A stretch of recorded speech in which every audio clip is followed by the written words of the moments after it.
അസ്സലാമു അലൈക്കും വറഹ്മത്തുള്ളാഹി തആല വബറകാതുഹു. ഹോസ്പിറ്റലിലെ ആ ദിവസം, അന്ന് ഷമ്മാസിന് എന്തെന്നില്ലാത്ത മനസ്സിന് വല്ലാത്തൊരു സന്തോഷം. റബ്ബേ, എന്തൊക്കെയാണ് നടക്കുന്നത്, എന്തൊക്കെയാണ് സംഭവിക്കുന്നത്, ഒന്നും എനിക്കറിയുന്നില്ല. എല്ലാം നീ ആദ്യമേ നിശ്ചയിച്ചതുപോലെ തന്നെയാണ് എനിക്ക് തോന്നുന്നത്. പഠിച്ച റബ്ബേ, എൻ്റെ ഉമ്മാൻ്റെ സന്തോഷമാണ് എനിക്ക് കണ്ടിട്ട് സഹിക്കാൻ കഴിയാത്തത്. ഉമ്മ എന്താ ഇങ്ങനെ? സത്യത്തിൽ ഉമ്മക്ക് ശരിക്കും പരിചയമുള്ള പോലെ തന്നെയാണ് ഉമ്മയുടെ പെരുമാറ്റങ്ങളും കാര്യങ്ങളും. എന്താ റബ്ബേ, എന്തൊക്കെയാണ് സംഭവിക്കുന്നത്? എനിക്ക് സത്യം പറഞ്ഞാൽ പേടിയായിരുന്നു. അവളുടെ വിവാഹം ആദ്യം കഴിഞ്ഞതാണെന്നും രണ്ടാമതായിട്ടാണ് ഞാൻ അവളെ വിവാഹം കഴിക്കുന്നതെന്നും ഉമ്മയോട് പറയുമ്പോൾ ആദ്യമൊക്കെ ഉമ്മ അത് എതിർത്തിരുന്നു. പക്ഷേ പിന്നീട് അങ്ങോട്ട് എൻ്റെ ഇഷ്ടത്തിന് തന്നെ കൂട്ടു നിൽക്കാമെന്ന് വിചാരിച്ച് എൻ്റെ ഉമ്മ എന്നോട് അടുത്തു തുടങ്ങിയിരുന്നു. ആ കാര്യത്തെക്കുറിച്ച് പറഞ്ഞു തുടങ്ങിയിരുന്നു. എന്നാൽ ഇപ്പോഴിതാ കണ്ടപ്പോൾ എൻ്റെ ഉമ്മാക്ക് ഒത്തിരി ഇഷ്ടപ്പെട്ടിട്ടുണ്ട് അവളെ. എന്തൊരു സന്തോഷമാണ് ആ മുഖത്ത്. പഠിച്ചോനെ, എന്നെക്കൊണ്ട് എൻ്റെ ഉമ്മയെ ഈ ദുനിയാവിൽ വെച്ച് സന്തോഷിപ്പിക്കാൻ കഴിയുമെങ്കിൽ ഞാൻ എത്ര ഭാഗ്യവാനാണല്ലോ. ഷമ്മാസിൻ്റെ അടുത്തേക്കതാ ഉമ്മ വരുന്നു. മോനെ, എൻ്റെ കുട്ടി, ഇതാ ഈ കഞ്ഞി കുടിക്ക്. ഉമ്മ, ഇനി ഞാൻ ചോറൊക്കെ കഴിച്ചോളാം, കഞ്ഞിയൊക്കെ മതി. ആഹാ മോനെ, അതിനൊക്കെ ആയോ?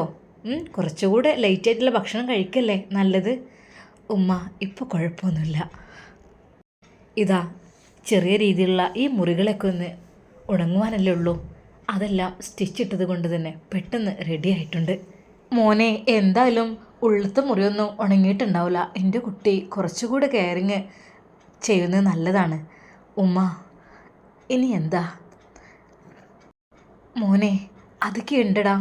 പെട്ടെന്ന് നമ്മൾ റെഡിയായെന്ന് വിചാരിച്ച് എല്ലാം ചെയ്യാൻ പറ്റില്ല. അധികം വൈകാതെ എൻ്റെ കുട്ടിൻ്റെ നിക്കാഹ് നടത്താനുള്ളതാണ്. അപ്പോൾ ഇനി കുറച്ചുകൂടെ ഹോസ്പിറ്റലിനെ ശ്രദ്ധിക്കുള്ളൂ. വീട്ടിലെത്തിയൊക്കെ കണക്ക് തന്നെ ആയിരിക്കും. എനിക്കാണെങ്കിൽ നിന്നെ അങ്ങനെ ശ്രദ്ധിച്ച് നിൽക്കാൻ കഴിയൂല. വീട്ടിലെത്തിയ ഉമ്മാക്ക് 100 കൂട്ടം പണിയുണ്ടാവും. ജമീല താത്ത അടിക്കാനും തുടക്കാനും മോറാനൊക്കെ വരുമെങ്കിലും കുക്കിങ്ങിന് എത്രങ്ങാനും ഉണ്ടാക്കാനുണ്ടാവും. അപ്പം പിന്നെ എൻ്റെ കുട്ടീൻ്റെ പിന്നാലെ തിന്നോ കുടിച്ചോന്നും പറഞ്ഞ് നടക്കാനൊന്നും ഉമ്മാക്ക് ഒഴിവുണ്ടാവില്ല. എനിക്കറിയില്ല മോനെ ഉമ്മാൻ്റെ വീട്ടിലത്തെ തിരക്കും കാര്യങ്ങളൊക്കെ. ഉമ്മ, എൻ്റെ ഉമ്മാക്ക് ഇനി തിരക്കും കാര്യങ്ങളൊന്നും ഉണ്ടാവില്ല. അതിൽ നിന്നെല്ലാം എൻ്റെ പൊന്നുമ്മ മോചിതയാകും. ഇനി നേരം വെളുക്കുന്നതിന് മുമ്പ് തന്നെ അടുക്കളയിൽ ഇറങ്ങി എൻ്റെ ഉമ്മ ഒരുപാട് ഇടങ്ങാറാണ്ട. അല്ലെങ്കിൽ എത്ര ചുട്ടാലും തീരാത്ത ദോശ. പത്തിരിയാണെങ്കിൽ പൊടി വാട്ടിക്കുഴച്ച് അത് പരത്തി ഉണ്ടാക്കി ചുട്ട് അത് ടേബിളിൽ കൊണ്ടുവെക്കണം. എൻ്റെ ഉമ്മയെ സഹായിക്കാൻ ആരുമില്ലല്ലോ. മോനെ, നീ ഉണ്ടാവാറുണ്ടല്ലോ, അത് മതി. ഉമ്മ, ഒരുപാട് മക്കൾക്ക് വേണ്ടിയും മരുമക്കൾക്ക് വേണ്ടിയും ഉമ്മ കഷ്ടപ്പെട്ടിട്ടുണ്ട്. ഇനിയെങ്കിലും അതിൽ നിന്ന് ഒരു മോചനം വേണം എൻ്റെ ഉമ്മാക്ക്. മോനെ, നീ എന്തൊക്കെയാടേ പറയുന്നത്? പിന്നെ ഞാൻ ഒരു കാര്യം പറയട്ടോ. എൻ്റെ മരുമകളാകാൻ പോകുന്ന ആ പെണ്ണുണ്ടല്ലോ, ആ പെണ്ണ്, ഞാൻ അവളെ കൊണ്ട് കണക്കിലേറെ പണിയൊന്നും എടുപ്പിക്കൂല കേട്ടോ. ആദ്യം തന്നെ പറഞ്ഞേക്കാം. എനിക്ക് 2 മരുമക്കൾ ഇപ്പോൾ വീട്ടിലുണ്ട്. അവരൊന്നും എന്നെ അടുക്കളയുടെ കാര്യത്തിലൊന്നും സഹായിക്കാറില്ല. അവരിങ്ങനെ മാറ്റിയിറങ്ങി അങ്ങോട്ടേയും പോവുക വരിക, അവരുടെ ജോലി കാര്യങ്ങൾ, അങ്ങനെ അടുക്കളയൊക്കെ ഇറങ്ങാറുമില്ല. ഭക്ഷണം കഴിക്കാൻ ഡൈനിങ് ടേബിളിൽ വന്നിരിക്കുക, കഴിക്കുക, പോവുക. ഒരു പാത്രം പോലും എടുത്തു വെക്കാറില്ല. പിന്നെ ആ താത്ത വരുന്നുണ്ട്. അപ്പോൾ എൻ്റെ ചെറിയ മരുമകളാന്ന് വിചാരിച്ചിട്ടേ ഞാൻ അവളെ ഒരുപാട് അങ്ങനെ പണിയെടുത്ത് കഷ്ടപ്പെടുത്തുന്നില്ല. എല്ലാവരും ഇങ്ങനെ കഴിയണേ, അതുപോലെ തന്നെ എൻ്റെ കുട്ടിയും കഴിയും.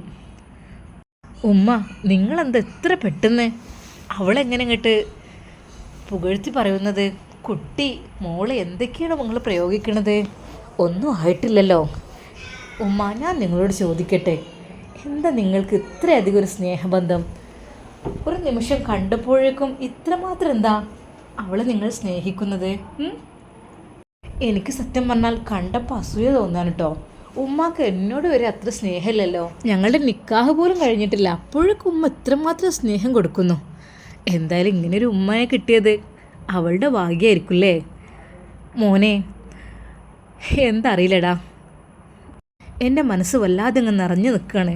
എൻ്റെ കുട്ടി എനിക്ക് ഇത്രക്കും നല്ലൊരു സന്തോഷ വാർത്ത തരുമെന്ന് ഞാൻ ഒരിക്കലും വിചാരിച്ചിട്ടില്ല.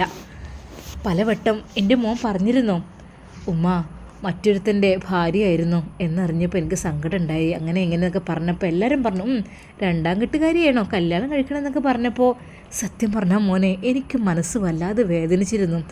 പഠിച്ച റബ്ബേ, എൻ്റെ മോനെ തീരെ കല്യാണം കഴിക്കാത്ത ഒരു ചെറുപ്രായക്കാരൻ അവന് കെട്ടുന്നത് ഒരു രണ്ടാം കെട്ടുകാരിയെ എന്ന് പറഞ്ഞപ്പോൾ ഉമ്മയുടെ മനസ്സും വേദനിച്ചിരുന്നു. സത്യമായിട്ടും മോനെ ഞാനത് പുറത്ത് കാണിക്കാതിരിക്കണേ, എങ്കിലും ഞാൻ നിന്നോട് പറഞ്ഞിരുന്നല്ലോ മോനെ നമുക്ക് വേറെ നോക്കാം എന്നൊക്കെ. പക്ഷേ മോനെ ഒരിക്കലും ഉമ്മ ഊഹിച്ചതുപോലും ഇല്ലടാ ഇങ്ങനെയുള്ളൊരു പെൺകുട്ടി ആയിരിക്കുമെന്ന്. എന്താണ് ആ കുട്ടീൻ്റെ മുഖത്തേക്ക് നോക്കിയുള്ളൊരു ഐശ്വര്യം, നല്ലൊരു താഴ്മയോട് കൂടിയുള്ള സംസാരവും നല്ല അച്ചടക്കവും ദീനീബോധവുമുള്ള നല്ലൊരു പെൺകുട്ടി. അല്ലാഹുവേ, ജീവിതത്തിൽ ഉടനീളം എൻ്റെ കുട്ടിക്ക് അതുപോലെ ജീവിക്കാനുള്ള ഭാഗ്യം നീ നൽകു റഹ്മാനെ. ഉമ്മ, നമുക്ക് പ്രാർത്ഥിക്കാം പടച്ച റബ്ബിനോട്, അല്ലാതെ നമുക്കൊന്നും ഉറപ്പിക്കാനൊന്നും ആയിട്ടില്ല. ഇപ്പോഴും അവൾ എൻ്റെ പെണ്ണായിട്ടില്ല. അവൾ ഉമ്മ ഇന്നും എനിക്ക് അന്യ സ്ത്രീ തന്നെയാണ്. സത്യമായിട്ടും എനിക്ക് അവൾ ഇപ്പോഴും ഹലാലായിട്ടില്ല എന്ന കാര്യം ഉമ്മ മറക്കരുത്. ഏത് നിമിഷവും പടച്ച റബ്ബ് നമ്മിൽ നിന്ന് തട്ടിയെടുക്കുകയും ചെയ്യും. ഒരിക്കലും നമ്മൾ മതിമറന്ന് ആസ്വദിക്കരുത്, മതിമറന്ന് സന്തോഷിക്കരുത്. നമ്മുടെ ജീവിതം എന്ന് പറഞ്ഞാൽ എല്ലാം പടച്ച റബ്ബിൻ്റെ അടുത്താണ്. അവൻ്റെ തീരുമാനങ്ങൾ പോലെയാണ് എല്ലാം നടക്കുക. ഒരു നിമിഷം കൊണ്ട് എല്ലാം ഇല്ലാതാക്കുന്ന എത്രയെത്ര അനുഭവങ്ങളാണ് നമ്മൾ കേട്ടുകൊണ്ടിരിക്കുന്നത്. ഒന്നും നാളത്തേക്ക് മാറ്റിവെച്ച കാര്യങ്ങൾ ഒന്നും നടക്കാതെ വെറും സ്വപ്നങ്ങളായി പോയ എത്രയോ അനുഭവങ്ങളാണ് നാം ഇന്ന് കണ്ടുകൊണ്ടിരിക്കുന്നത്. അതുകൊണ്ട് ഉമ്മ, അള്ളാഹുവിനോട് നമുക്ക് ദുആ ചെയ്യാം. പടച്ച റബ്ബിൻ്റെ വിധിയുണ്ടെങ്കിൽ നമുക്കത് അള്ളാഹു അത് ഹൈറാക്കി തരട്ടെ എന്നാണ് ഞാൻ പ്രാർത്ഥിക്കുന്നത്. കാരണം മനുഷ്യൻ്റെ കാര്യമാണ്, ഒന്നും നമ്മൾക്ക് കിട്ടുമെന്ന് ഒരിക്കലും വിചാരിക്കാൻ പാടില്ല. എൻ്റെ പൊന്നു മോനെ ഷമ്മാസേ, നീ ഇങ്ങനെയൊന്നും പറയല്ലടാ. എൻ്റെ കുട്ടിയെ എനിക്ക് പറഞ്ഞിട്ട് പേടിയാവണതൊക്കെ. ഇനിയും എൻ്റെ മോനിതൊക്കെ പറഞ്ഞാലേ എനിക്ക് ഉമ്മ എനിക്കൊന്നും ഉണ്ടായിട്ടില്ല. ഉമ്മ അമിതമായി ഇങ്ങനെ സന്തോഷിക്കുമ്പോൾ എനിക്ക് പേടി തോന്നുകയാണ് വല്ലതും സംഭവിക്കുമോ എന്ന്. അതുകൊണ്ടാണ് മോനെ, എന്ത് ചെയ്യാം, പഠിച്ച റബ്ബ് എനിക്ക് ചിലപ്പോൾ ദുഃഖം തരും. എൻ്റെ മോൻ നഷ്ടപ്പെട്ടതിൽ ഉമ്മ ഒരുപാട് ദുഃഖിച്ചു. എന്നാൽ അള്ളാഹു സുബ്ഹാനഹു വ തആല ഇത്രയും വലിയൊരു സന്തോഷം എനിക്ക് തരുമെന്ന് ഞാൻ ഒരിക്കലും വിചാരിച്ചില്ല. അല്ലെങ്കിൽ മോനെ, ഒരു ദുഃഖത്തിന് ഒരു സന്തോഷം അങ്ങനെ ഉണ്ടാവുമല്ലോ അല്ലേ? അതായിരിക്കും. ഒരുപാട് അനുഭവിച്ചു. ഒരിക്കലും ഈ ദുനിയാവിലെ ജീവിതം എനിക്ക് വെറുക്കപ്പെട്ടതായി. ഇനി ഒരിക്കലും ഇവിടെ ജീവിക്കേണ്ട റബ്ബേ, എന്നെയും നീ കൊണ്ടുപോയിക്കോ എന്ന് വരെ ദുആ ചെയ്തു. പക്ഷേ എൻ്റെ പൊന്നുമോൻ തിരിച്ചു വന്നു. കൂടെ എൻ്റെ പൊന്നുമോൻ സ്നേഹിക്കുന്ന പെണ്ണും വന്നു. പിന്നെന്താ അതിലേറെ എനിക്ക് ഭാഗ്യമുള്ളത്? ഉമ്മ, ഒക്കെ ശരിയാണ്, നമുക്ക് അള്ളാഹുവിനോട് ദുആ ചെയ്യാം. ഉമ്മയും ഷമ്മാസും സംസാരിച്ചു കൊണ്ടിരിക്കുമ്പോൾ അതാ വാതിലിന് ഒരു മുട്ട് കേൾക്കുന്നു. ഇപ്പോൾ തുറക്കാം. ഉമ്മ അതാ വാതിൽ തുറക്കുന്നു. ആരിത്? ഫൈസലോ? ഷാനിയുണ്ടല്ലോ. ഉമ്മയുടെ മകൻ ഫൈസലും മരുമകൾ ഷാനിയുമായിരുന്നു അപ്പോഴങ്ങോട്ട് വന്നിരുന്നത്. എങ്ങനെയുണ്ട് ഷമ്മാസ്? അൽഹംദുലില്ലാ, ഇപ്പോൾ വലിയ കുഴപ്പമില്ല. മോനെ ഫൈസലെ, ഇപ്പോൾ അല്ലാതെ പ്രശ്നമൊന്നുമില്ല. അവനിപ്പോൾ ഭക്ഷണമൊക്കെ ഇങ്ങനെ കുറേശ്ശൊക്കെ കഴിക്കുന്നുണ്ട്. സംസാരമൊക്കെ ഒന്ന് റെഡിയായി വന്നിട്ടുണ്ട്. പെട്ടെന്നുള്ളൊരു ഓർമ്മ നഷ്ടപ്പെടലൊക്കെ ക്ലിയർ ആയിട്ടുണ്ട്. എന്നാ ഡിസ്ചാർജ് ഡോക്ടർ പറഞ്ഞത് 2 ദിവസം കൂടി ഇവിടെ കിടന്നോട്ടെ എന്നാണ്. വീട്ടിലേക്ക് ഇനി മതി, കുഴപ്പമില്ലെങ്കിൽ പിന്നെന്താ ഇനി ഇവിടെ കിടക്കുന്നത്? ഇനിയിപ്പോൾ എന്താ, മുറികളൊക്കെ ഉണ്ടല്ലേ, ഒന്ന് സ്റ്റിച്ച് അത് ഉണങ്ങിയ ലക്ഷം വെട്ടാൻ വന്നാൽ പോരെ? മോനെ, വീട്ടിലാവുമ്പോഴേ ഈ ഒരു കെയറിങ് കിട്ടൂല. ഇവർ ഇടയ്ക്കിടയ്ക്ക് ഡോക്ടറും നഴ്സൊക്കെ വന്ന് നല്ല ചെക്കിങ്ങും കാര്യങ്ങളും മരുന്നും ഒക്കെ കൊടുക്കലും ഒക്കെ ആകുമ്പോഴേ, ഇവിടെ ആകുമ്പോഴാണ് ഒന്നും കൂടി നല്ല രീതിയിൽ നോക്കുക. വീട്ടിലാവുമ്പോൾ ഇത്ര രീതിയിൽ നോട്ടം കിട്ടൂലല്ലോ. എന്തായാലും ഡോക്ടർ പറഞ്ഞപ്പോൾ 2-3 ദിവസം കൂടി നിന്നോട്ടെ, എന്നിട്ടൊക്കെ പോവാം, തിരക്കൊന്നുമില്ലല്ലോ. ഉമ്മ, വീട്ടിൽ നിങ്ങളില്ലാഞ്ഞിട്ട് അത് നടക്കൂലട്ടോ. ഉമ്മ ഫൈസലിൻ്റെ മുഖത്തേക്ക് നോക്കി. ഏറെക്കുറെ ഉമ്മാക്കത് മനസ്സിലായിട്ടുണ്ട്. അതെ, അടുപ്പിൽ തീ പുകയിലില്ല എന്നായിരിക്കും അതിൻ്റെ അർത്ഥം. ഫുഡ് പുറത്തുനിന്ന് കഴിച്ച് എന്തെങ്കിലും ആയിട്ടുണ്ടാവും. എന്താ മോനെ നീ പറയണത്? ഇവൻ്റെ കാര്യം പിന്നെ നോക്കാൻ ആരാ? നിങ്ങളെ കാര്യമൊക്കെ നോക്കാൻ നിങ്ങളെ പെണ്ണുങ്ങളെങ്കിലും ഉണ്ടാവും. ഇവൻക്ക് അതൊന്നും ഇല്ലല്ലോ. പിന്നെ ഞാനിവിടെ നിൽക്കല്ലാതെ ശരിയാവുമോ? അതെ, വീട്ടിൽ 2 പെണ്ണുങ്ങളില്ലായിട്ടൊന്നുമല്ല, ഒക്കെ കണക്കാ. അപ്പോൾ ഫസീൽ വന്നോ? അവൾ വന്നു. 2 ദിവസം മുമ്പ് കയറി വന്നിട്ടുണ്ട്. ഒരു ഓട്ടോയ്ക്ക് വിളിച്ച്. പടച്ച റബ്ബേ, അപ്പോൾ ഓള് തിരിച്ചു വന്നുല്ലേ? ആ കുട്ടിയെ വിട്ട് എത്രയെന്ന് വിചാരിച്ച് ഇങ്ങനെ നിൽക്കും? അതുമാത്രമല്ല, അവളുടെ വീട്ടിലത്തെ സ്ഥിതിയൊക്കെ അല്പം മോശമാണെന്നോ എന്തൊക്കെയോ പറഞ്ഞു കേട്ട് അവൾ തന്നെ ഇറങ്ങി പോന്നെന്നോ, പ്രശ്നം ഉണ്ടാക്കി പോന്നതാണ് എന്തൊക്കെയാണ് പറഞ്ഞു കേട്ടത്. അങ്ങനെ വഴിക്ക് വരട്ടെ. അല്ലെങ്കിലും സ്വന്തം ഇഷ്ടത്തിന് ഭർത്താവിൻ്റെ വീട്ടിൽ നിന്ന് ഇറങ്ങിപ്പോയവർ അവർ തിരിച്ച് ഒറ്റയ്ക്ക് തന്നെ വരേണ്ടി വരും. അല്ലാതെ എത്രയെന്ന് വിചാരിച്ച ആങ്ങളാരെ വീട്ടിലും സ്വന്തം വീട്ടിലൊക്കെ നിൽക്കും? അതും അങ്ങനെ സ്വഭാവമുള്ള ആളാണെങ്കിൽ കുഴപ്പമില്ല. ഇത്തരത്തിൽ സ്വഭാവമുള്ള പെണ്ണുങ്ങളാവുമ്പോഴേ ആർക്കും നിർത്താൻ വല്ലാതെ പൂതി ഉണ്ടാവില്ല. പെൺകുട്ടികളായാലും കുറച്ചൊക്കെ അടങ്ങി ഒതുങ്ങി കെട്ടി മാപ്പിളാർ പറയണത് എന്താ വെച്ചാൽ കേട്ട് നിൽക്കണം. അങ്ങനെയാണ് നല്ല അന്തസ്സുള്ള പെണ്ണുങ്ങൾ. അല്ലാതെ മാപ്പിളാരോട് തിരക്കൂടി ഇറങ്ങി പോവുക, ഓല ഇഷ്ടത്തിന് കയറി വരിക, അതൊക്കെ അങ്ങനെ തന്നെ ആയിരിക്കും. അത് ആണുങ്ങളെ കയ്യിന് എല്ലില്ലാത്തതുകൊണ്ടാണ് അങ്ങനെയൊക്കെ. കുറച്ചൊക്കെ ഒരു സ്ട്രിക്റ്റിൽ നിർത്താഞ്ഞാലേ ഇതല്ല ഇതിനപ്പുറം പെണ്ണുങ്ങൾ കാട്ടിക്കൂട്ടും. പാവം എൻ്റെ നവാസും ഒരു പാഠം പഠിച്ചു ഓളെക്കൊണ്ട്. നിങ്ങൾ വീട്ടിലില്ലാഞ്ഞാൽ ശരിയാവില്ല. അതെന്താ മോനെ അങ്ങനെ? 2 പെണ്ണുങ്ങൾ അവിടെ ഇല്ലേ? നിൻ്റെ ഭാര്യയുണ്ട്, പിന്നെ നിൻ്റെ മൂത്തച്ചിയുണ്ട്, പിന്നെ ഇപ്പം എന്താ? എനിക്കെൻ്റെ മോനെ നോക്കാതെ വീട്ടിൽ നിന്നാലൊന്നും ശരിയാവില്ല. ഓനെ പിന്നെ ആരാ നോക്കാൻ? ബുദ്ധിമുട്ട് കൊണ്ടാണ് ഞാൻ പറയുന്നത്. ഇനിയിപ്പോൾ ഡിസ്ചാർജ് ആക്കി പോവുക, അല്ലാതെ ശരിയാവില്ല.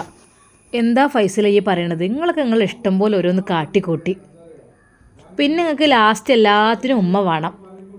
ഞാൻ പറഞ്ഞിരുന്നല്ലോ നിന്നോട് പലതവണ. ഫൈസലെ ശ്രദ്ധിച്ചിട്ടോ, എൻ്റെ ജീവിതം ഇജായിട്ട് തന്നെ വെറുതെ കുളം തോണ്ടണ്ട.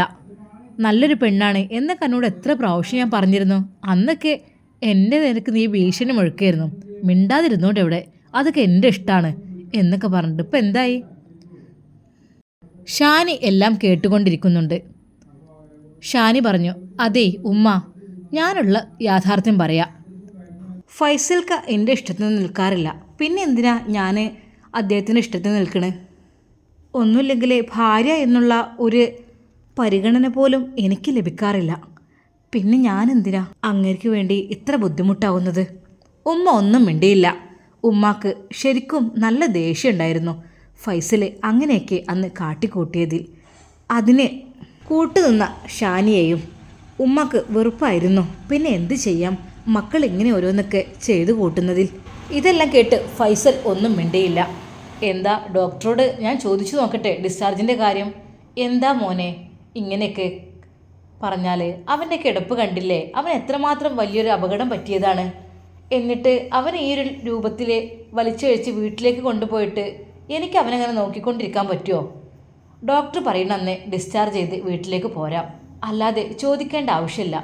കുഴപ്പമൊന്നുമില്ലല്ലോ, പിന്നെ ഇപ്പം എന്താ? കുഴപ്പമില്ലോ ഉണ്ടോ എന്ന് നമുക്കറിയോ?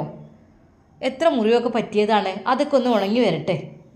നിങ്ങൾ വീട്ടിലേക്ക് പോകണമെങ്കിൽ പൊയ്ക്കോളി. പക്ഷേ എൻ്റെ കുട്ടിക്ക് ശരിക്കും മാറാതെ ഞാനിവിടെ നിന്നില്ല.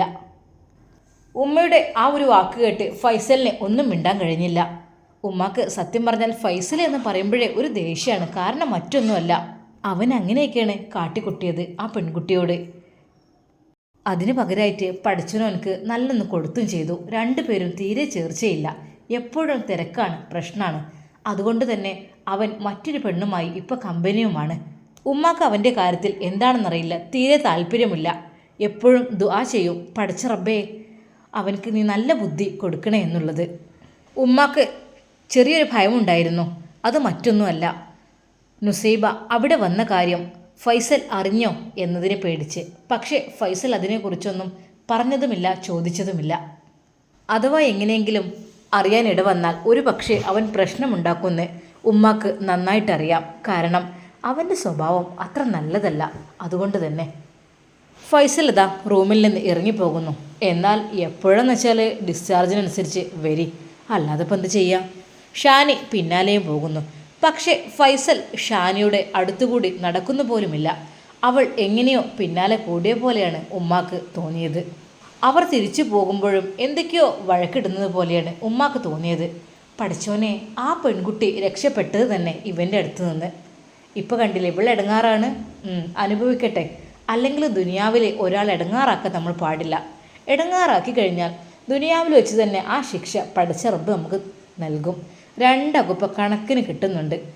മറ്റേതേ ഓളോനെ എങ്ങനെ നോക്കിയിരുന്നു. ഷാനിനെ അതിനൊന്നും കിട്ടൂല. അവൾ ജോലിക്കാരി കൂടിയല്ലേ. അപ്പോൾ അതിൻ്റേതായ ഒരു സ്ട്രിക്റ്റിലാണ് ഓള് നിൽക്കുന്നത്. എന്തായാലും ഓളെക്കൊണ്ട് ഓനും ഇടങ്ങാറായി, രണ്ടാളെ കൊണ്ടും രണ്ടാളും ഇടങ്ങാറായി. എന്നാലും എൻ്റെ മോന് ഫൈസൽ ഓൻ്റെ പഴയ സ്വഭാവത്തിൽ ഒരു മാറ്റം വരുത്തിയതുമില്ല. ഇപ്പതോ വേറെ ഏതോ പെണ്ണിനായിട്ടാണല്ലോ. എന്തെങ്കിലും ആയിക്കോട്ടെ, എനിക്കിപ്പോൾ എന്താ. ഉമ്മാക്ക് അവൻ്റെ കാര്യം ആലോചിക്കുമ്പോഴേ ദേഷ്യമാണ്. ഇനി പഠിച്ചോനെ, എൻ്റെ കുട്ടിയെങ്ങാനും കല്യാണം കഴിഞ്ഞ് ആ പെണ്ണിനെ ഓനെങ്ങാനും കാണാൻ ഇടവന്നാൽ എന്തൊക്കെ പ്രശ്നം ഉണ്ടാക്കും അല്ലാഹു ആലം.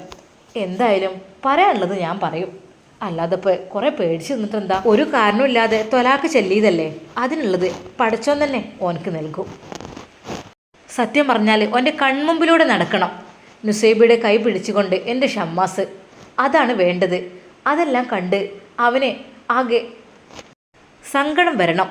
അവൻ ചെയ്ത ആ ഒരു തെറ്റിന് പ്രായശ്ചിത്തമായിക്കൊണ്ട് അവൻ കണ്ണീർ വാർക്കണം.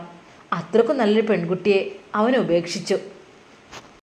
ശരിക്ക് ആ വീട്ടിലേക്ക് തന്നെ അവളെ കൂട്ടിക്കൊണ്ടുവരണം. എൻ്റെ ഷമ്മാസ് നിക്കാഹ് കഴിഞ്ഞ് കൈ പിടിച്ച് അവളെയുമായി അകത്തേക്ക് കയറുന്നത് ഫൈസലെല്ലാം നോക്കി കാണണം. അത്രക്കും സങ്കടത്തോടെയല്ലേ ഇറക്കി വിട്ടത്, ഇറങ്ങിപ്പോയത്. തൻ്റെ മുന്നിലേക്ക് മറ്റൊരു പെണ്ണിനെ വലിച്ചു വെച്ച് കൊണ്ടുവന്നിട്ട് അതിനൊക്കെ പകരമായിട്ട് അവൻ്റെ മുമ്പിലേക്ക് അതാ ഇവളെയും കൈപിടിച്ച് എൻ്റെ ഷാമോന് വന്ന് കയറുമ്പോൾ അവൻ്റെ ഹൃദയം ഒന്ന് വേദനിക്കണം. എൻ്റെ സ്വന്തം മോനായതുകൊണ്ട് ഒരിക്കലും ഞാൻ അവനങ്ങനെ പറയല്ല. പക്ഷേ അവനാൻ ചെയ്തത് അവനാൻ തന്നെ അനുഭവിക്കണമല്ലോ. അതുകൊണ്ട് തന്നെ എവിടെ വെച്ചും രഹസ്യമായി കല്യാണം നടത്തേണ്ട ഒരു ആവശ്യമില്ല. അന്തസ്സോടെ നിക്കാഹ് കഴിഞ്ഞ് കല്യാണം കഴിഞ്ഞ് നുസൈബയുടെ കൈ പിടിച്ചുകൊണ്ട് ഷമ്മാസ് അവൻ്റെ മുൻപിലൂടെ അത്രക്കും ആളുകൾക്കിടയിലൂടെ വന്ന് കയറണം. അതാണ് അന്തസ്സ്, അതാണ് അഭിമാനം. അല്ലെങ്കിലും എന്തിനു പേടിക്കണം. അവൻ തൊലാക്ക് ചെല്ലിയതല്ലേ. അവന് ഹൃദയം പൊട്ടിക്കരയണം ഈ കാഴ്ചയെല്ലാം കണ്ട്. ഉമ്മയുടെ മനസ്സിൽ ആ രീതിയിലുള്ള ചിന്തകളാണ് ഉയർന്നുകൊണ്ടിരുന്നത്. കാരണം മറ്റൊന്നുമല്ല, ഒരു കാരണമില്ലാതെയാണ് ആ പെണ്ണിനെ ഒഴിവാക്കിയത്. അപ്പോൾ അതിൻ്റേതായ രീതി അവൻ അനുഭവിക്കണം. അത്രക്കും ഒരുപാട് കടുപ്പം കാട്ടിയിട്ടുമുണ്ട്. അതൊക്കെ അവൻ അനുഭവിക്കണം. ഷമ്മാസിൻ്റെ സ്നേഹമുള്ള ജീവിതം അവൻ്റെ കണ്ണിൽ അസൂയുള്ളതാക്കണം. അവർ രണ്ടുപേരും ഫൈസലിൻ്റെ മുന്നിൽ സന്തോഷകരമായി ജീവിക്കണം. അതാണ് ഞാൻ ആഗ്രഹിക്കുന്നത്. ഉമ്മ, എന്താ നിങ്ങളിങ്ങനെ ആലോചിച്ചിരിക്കുന്നത്? ഒരുപാട് സമയമായല്ലോ. ഫൈസൽക്കയും ഷാനിത്തവും പോയതിന് ശേഷം ഉമ്മ ഒന്നും മിണ്ടിയിട്ടുമില്ല. എന്താ ഉമ്മ, എന്തത്രമാത്രം ആലോചിക്കാനേ? ഉമ്മ, നിങ്ങൾ പറഞ്ഞില്ലേ കല്യാണത്തിൻ്റെ കാര്യമൊക്കെ അവർ ഇങ്ങോട്ട് വന്നത്? ഉമ്മ പറയാമായിരുന്നില്ലേ? മോനെ, ഞാനൊന്നും പറഞ്ഞിട്ടില്ല. ഉമ്മ പറയാമായിരുന്നു. എന്നാൽ പിന്നെ അതല്ലേ ഏറ്റവും നല്ലതായിരുന്നത്. കാരണം നമ്മുടെ ജ്യേഷ്ഠനല്ലേ എത്രയായാലും. അവരോടൊക്കെ കാര്യങ്ങളൊക്കെ പറഞ്ഞിട്ടാകുമ്പോൾ അത് റാഹത്തല്ലേ. ഹോസ്പിറ്റലിലേക്ക് വന്നെന്നും ഒന്ന് പറയാമായിരുന്നു. മോനെ, അതൊക്കെ പറയാനുള്ള സമയമാകട്ടെ. ഇപ്പോൾ അതിനുള്ള സമയമായിട്ടില്ല. ഉമ്മ, എന്താ നിങ്ങൾ അങ്ങനെ പറയുന്നത്? അല്ലേ, അതിനൊക്കെയുള്ള സമയമാകുമ്പോൾ അറിഞ്ഞോളൂ. അല്ല എന്താ. അതന്നെ ഉമ്മ, ഫസീലത്ത് വന്നു എന്നല്ലേ അറിയാൻ കഴിഞ്ഞത്. അവൾ വന്നുല്ലേ, വന്നോട്ടെ. അവൻ പറഞ്ഞത് കേട്ടു. അല്ലെങ്കിൽ കുട്ടിൻ്റെ കാര്യത്തിലായിരുന്നു എനിക്ക് വലിയ വിഷമം. പിന്നെ നവാസിന് കുറച്ച് പടിഞ്ഞിട്ടുണ്ടാവും, കുറച്ചേറെയായിരുന്നു അവനക്കും. അങ്ങനെ പെണ്ണുങ്ങളെ തലയിൽ വെച്ച് എല്ലാത്തിനും ഇങ്ങനെ മൂളി കൊടുക്കാൻ പറ്റൂല. കുറച്ചൊക്കെ കാര്യങ്ങൾക്ക് സ്ട്രിക്റ്റ് വേണം. എന്നെങ്കിൽ തന്നെ പെണ്ണുങ്ങൾക്കൊരു വില ഉണ്ടാവും. ആണുങ്ങളെ അല്ലെങ്കിൽ പന്ത് തട്ടുന്ന പോലെ തട്ടും. കുറച്ചൊക്കെ ആണുങ്ങൾ പെണ്ണുങ്ങളെ മുമ്പിൽ ആവശ്യത്തിന് പറയാനുള്ളത് പറയണം. അല്ലാതെ വെറും ഒരു അവരുടെ അടിമകളെ പോലെ നിൽക്കാനൊന്നും പറ്റില്ല. അതാണിപ്പോൾ നമ്മളെ നവാസിന് പറ്റിയത്. അവൻ ഗൾഫിക്ക് പോവും, ഓലെ കൊണ്ടുപോകും, ഓലെ ഇഷ്ടത്തിന് വരുമ്പോൾ വരിക, പോകുമ്പോൾ പോവുക. അങ്ങനെ യാതൊരു രീതിയിലുള്ള ഒരു വിലയില്ല. അവൾ എന്താ പറയണത് അതിനനുസരിച്ച്. ശരിയാണ്, കുറച്ച് സൗന്ദര്യം ഉണ്ടെന്ന് വിചാരിച്ചിട്ട് എന്തും ആവാം. അങ്ങനെ ഒരു ധാരണ ചിലർക്കൊക്കെ ഉണ്ട്. ഉമ്മ, സാരല്ല. എന്തായാലും ഫസീലത്ത് തന്നെ തിരിച്ചു വന്നതാണല്ലോ. അപ്പോൾ നമ്മളവരെ പരിഗണിക്കണം. ചെയ്ത തെറ്റിനൊക്കെ മാപ്പ് അവരുടെ മനസ്സിലുണ്ടാകും. ഇക്കയോടും മാപ്പ് പറഞ്ഞിട്ടുണ്ടാവും. അങ്ങനെയാകുമ്പോഴേ മോനെ, നമ്മളെന്നൊന്നും പറഞ്ഞിട്ടില്ലല്ലോ, അവരവരുടെ ഇഷ്ടം. പിന്നെ നിൻ്റെ കല്യാണത്തിൻ്റെ കാര്യമൊക്കെ പറയുമ്പോൾ അവർക്ക് വലിയ ബേജാറാണ്. ഇനിയിപ്പോൾ ഈ കഥയൊക്കെ അറിയുമ്പോൾ എന്തൊക്കെയാണ് നമ്മൾ അവിടെ പറഞ്ഞുണ്ടാക്കുക. സ്വഭാവം പെട്ടെന്നൊന്നും ചിലരുടേത് മാറൂല. എന്തായാലും എനിക്കൊരു കുഴപ്പമില്ല, എനിക്കിപ്പോൾ സമാധാനമാണ് എല്ലാം കൊണ്ടും. ഉമ്മ, നിങ്ങൾ എന്താണ് എത്ര കൂളായിട്ടാണ് എൻ്റെ ഉമ്മ പറയുന്നത് സമാധാനം എന്നുള്ളത്. എന്താ ഉമ്മ, നിങ്ങൾക്ക് വല്ലാത്തൊരു സന്തോഷമുണ്ടല്ലോ. മോനെ, സമാധാനം മറ്റൊന്നുമല്ല. എൻ്റെ മോനെ കാണാൻ പോകാൻ വിചാരിച്ച പെണ്ണിനെ കണ്ടു, എനിക്ക് ഇഷ്ടപ്പെട്ടു, അതന്നെയാണ് സമാധാനം, വേറൊന്നുമല്ല. ഇനി അധികം വൈകിക്കാനൊന്നുമില്ലല്ലോ, ഡിസ്ചാർജ് ചെയ്ത് വീട്ടിലെത്തട്ടെ, പരിപാടിയൊക്കെ പെട്ടെന്നാണ് കഴിച്ചണം. ഉമ്മയുടെ മനസ്സിലുണ്ടായിരുന്ന ഒരേ ഒരു ടെൻഷൻ മറ്റൊന്നുമല്ലായിരുന്നു. എൻ്റെ മോൻ, എൻ്റെ ഷാമോനെ സ്നേഹിക്കുന്ന പെണ്ണ് എൻ്റെ ആദ്യത്തെ മരുമകളായിരുന്നു എന്നുള്ള കാര്യം അവനറിയുമ്പോൾ അവനക്ക് അവളോട് വെറുപ്പ് തോന്നുമോ, അതോ എന്തെങ്കിലും അവൻ പറയുമോ എന്നുള്ളൊരു ഭയം ഉമ്മയുടെ മനസ്സിലുണ്ടായിരുന്നു. ഉമ്മ ഷാമോനോട് പറഞ്ഞു, മോനെ, അള്ളാഹു സുബ്ഹാനഹു വ തആല നമുക്ക് കൽപ്പിച്ചത് എന്താണെന്ന് വെച്ചാൽ അത് വരും. അത് ഒരു പക്ഷേ നന്മയായിരിക്കാം, തിന്മയായിരിക്കാം. എന്തൊക്കെ തന്നെയായാലും നമ്മൾ ക്ഷമിക്കണം അള്ളാഹുവിൻ്റെ മുമ്പിൽ. ഒരു പക്ഷേ നമ്മളൊരിക്കലും വിചാരിക്കാത്ത കാര്യമായിരിക്കും പഠിച്ചവൻ നമുക്ക് തരിക. അതൊക്കെ അള്ളാഹു നൽകിയത് കൈ നീട്ടി സ്വീകരിക്കണം. ഉമ്മ, നിങ്ങൾ എന്തൊക്കെയാണ് പറയുന്നത്? ഉമ്മക്ക് സാഹിത്യവും കുറച്ച് കൂടുന്നുണ്ടോ? അല്ല മോനെ, ഞാൻ കാര്യം പറഞ്ഞതാണ്. എന്തൊക്കെ തന്നെയായാലും പഠിച്ചവൻ തന്നത് നമ്മൾ സ്വീകരിക്കാൻ തയ്യാറല്ലേ? ആണുമ്മ, അള്ളാഹു നൽകുന്നത് ഇരു കൈകളും നീട്ടി നാം സ്വീകരിക്കണമല്ലോ. അല്ലാതെ ഒരിക്കലും അത് പഴി ചേരാൻ പാടില്ലല്ലോ.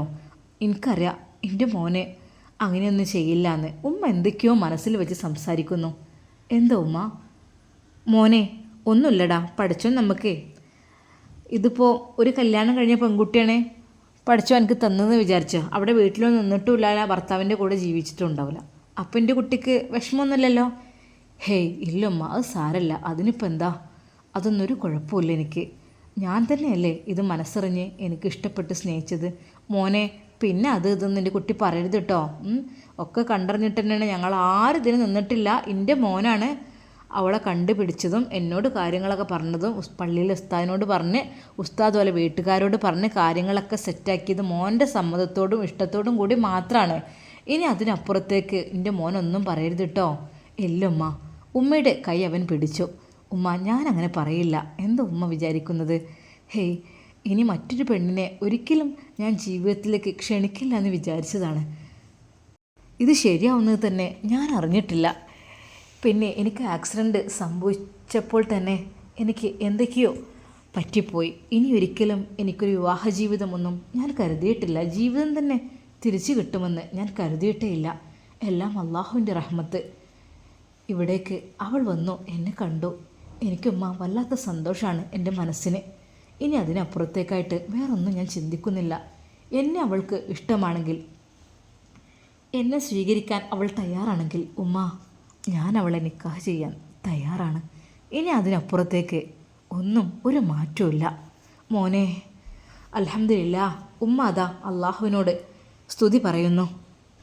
അന്ന് നുസൈബ അതാ ക്ലാസ്സിലേക്ക് പോയിട്ടുണ്ട്.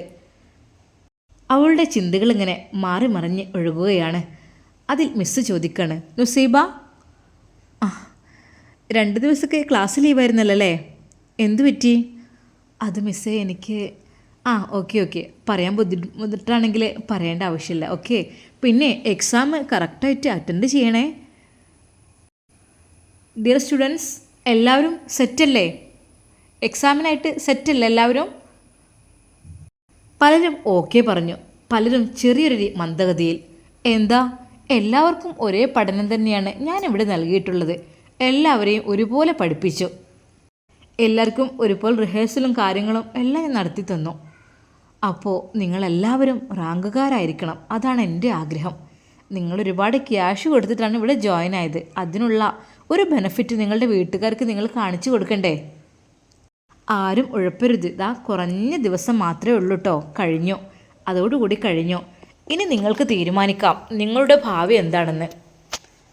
നിങ്ങൾക്ക് ഇവിടെ തീരുമാനിക്കാം, അതിനുള്ള സമയമാണിത്. ആകെ കുറച്ച് ദിവസത്തെ, അതായത് വെറും 4-5 ദിവസം ഇനി ക്ലാസ് കിട്ടിയാൽ കിട്ടി. അത് കഴിഞ്ഞാൽ എക്സാമാണ്. പിന്നെ നമ്മൾ തമ്മിലൊരു ബന്ധമില്ല കേട്ടോ. പിന്നെ ന്യൂ അഡ്മിഷനാണ് ഇവിടെ ഞങ്ങൾ നോക്കുക. നിങ്ങൾ എൻട്രൻസ് എക്സാം എഴുതുന്നു. എക്സാം എഴുതിയിട്ട് നിങ്ങൾ നിങ്ങളുടെ ഭാവി നിർണ്ണയിക്കുന്നു. നിങ്ങളുടെ ഭാവിയാണ് നിങ്ങൾ നിർണ്ണയിക്കുന്നത്. അതായത് എക്സാമിൽ എത്ര മാർക്ക് നിങ്ങൾക്ക് സ്കോർ ചെയ്യാൻ കഴിയും, അതിനനുസരിച്ചാണ് നിങ്ങളുടെ MBBS പഠനത്തിലുള്ള സാധ്യതയും അതിൽ നിന്ന് ഫെയിലായി പോകുന്ന സാധ്യതയും. എല്ലാവരുടെയായിട്ട് ഒരിക്കൽ കൂടി പറയാണ്, ആരുടെയെങ്കിലും മനസ്സിൽ എന്തെങ്കിലും വിഷമങ്ങൾ, പ്രയാസങ്ങൾ, ദുഃഖങ്ങൾ, സന്തോഷങ്ങൾ എന്തൊക്കെ തന്നെ ഉണ്ടായിക്കോട്ടെ, അതൊന്നും ഈ ഒരു പരീക്ഷയെ നിങ്ങൾക്ക് ബാധിക്കാൻ പാടില്ല. എന്തൊക്കെ തന്നെയായാലും എക്സാമിൻ്റെ രീതിയിൽ നിങ്ങൾ കാണണം. എങ്കിൽ നിങ്ങൾക്ക് റാങ്ക്, സീറ്റ് ഉറപ്പാക്കാം. എന്നാൽ നിങ്ങൾക്ക് അന്തസ്സോടെ MBBS പഠനത്തിലേക്ക് കാലെടുത്ത് വെക്കാം. എന്താ, ഒരു അഭിമാനമല്ലേ? നമ്മുടെ സ്ഥാപനത്തിനും മൊത്തത്തിൽ അഭിമാനം തന്നെയാണ്. നിങ്ങളുടെ ഒരു ഫോട്ടോ ഫ്ലെക്സിൽ ഇവിടെ ഈ ഒരു സ്ഥാപനത്തിന് മുമ്പിൽ തെളിഞ്ഞു നിൽക്കണം. അതിനൊക്കെ തയ്യാറായിക്കൊണ്ട് എല്ലാവരും വരണം. ഓക്കെ. പ്രത്യേകമായി നുസൈബയെ ഒരിക്കൽ കൂടി മിസ് വിളിക്കുന്നു. നുസൈബ. അവൾ തല ഉയർത്തി. ഓക്കെ. ഓക്കെ അല്ലേ? ഞാൻ കരുതി 2 ദിവസം ലീവ് എടുത്തപ്പോൾ വീണ്ടും പിറകോട്ട് പോയോ എന്ന്. നല്ല രീതിയിൽ പഠിക്കണം കേട്ടോ മോളെ.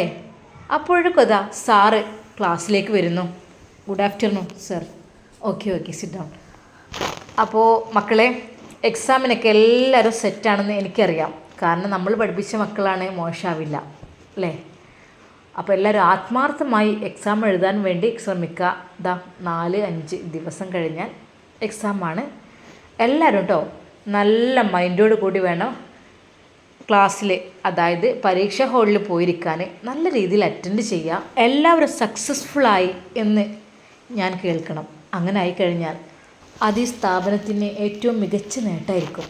പിന്നെ ഒരു കാര്യം കൂടി ഞാൻ പറയാൻ, ഇവിടെ ഏറ്റവും കൂടുതൽ മാർക്ക് സ്കോർ ചെയ്യുന്ന, അതായത് റാങ്ക് ലിസ്റ്റിൽ പെടുന്ന ആളുകൾക്ക് സ്പെഷ്യലായിട്ടുള്ള ഗിഫ്റ്റുകൾ എൻ്റെ വകയും ഉണ്ടാവും കേട്ടോ.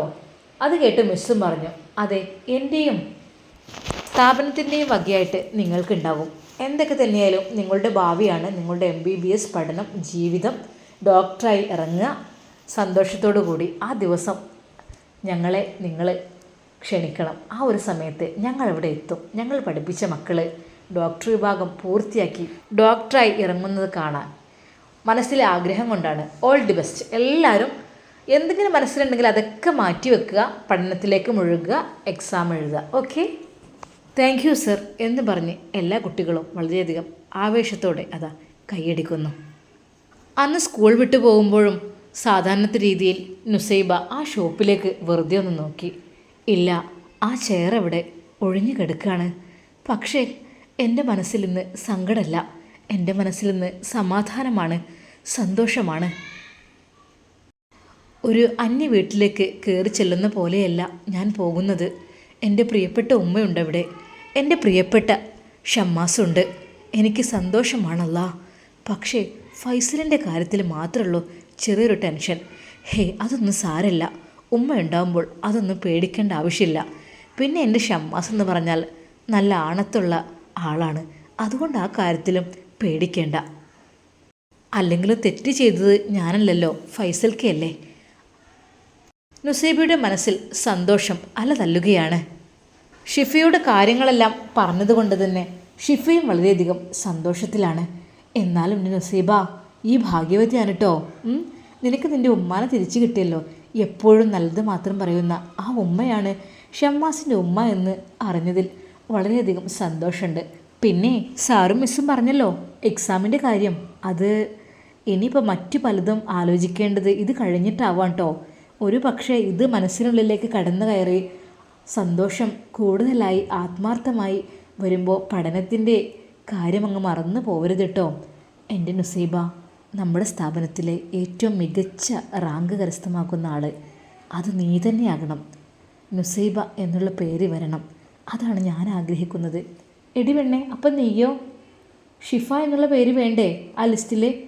ഉണ്ടടി, എനിക്ക് താല്പര്യമൊക്കെ ഉണ്ട്, പക്ഷേ എനിക്ക് കിട്ടൂലടി.